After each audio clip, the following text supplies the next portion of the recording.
Perhaps they won't pay much heed to the protesters outside, but the Russian plan could make them more hesitant about action.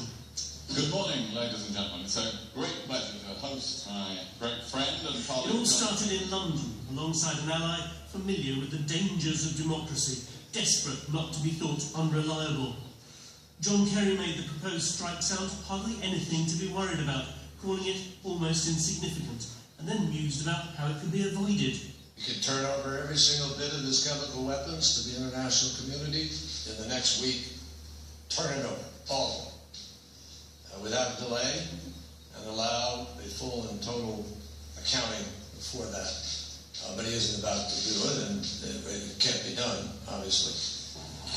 The Russians begged to differ, and with a remarkable rapidity picked up the ball and ran hard.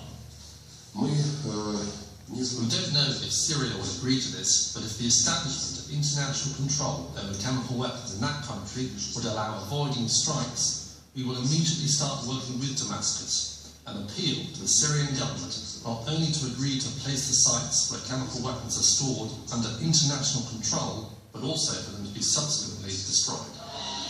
The chance of stopping anything like this ever happening again has an obvious appeal.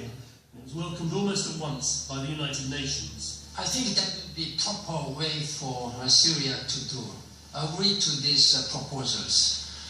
Then I'm sure that the international community will have a very swift action to make sure that these stocks, chemical weapon stocks, will be stored safely and will be destroyed. We never set out to spend 8 years at war in Iraq. Already, the no votes were piling up from both fierce foes and familiar friends. This ad was produced by an organisation that's always campaigned hard for the president. With no real plan for the consequences, we already know it gets worse.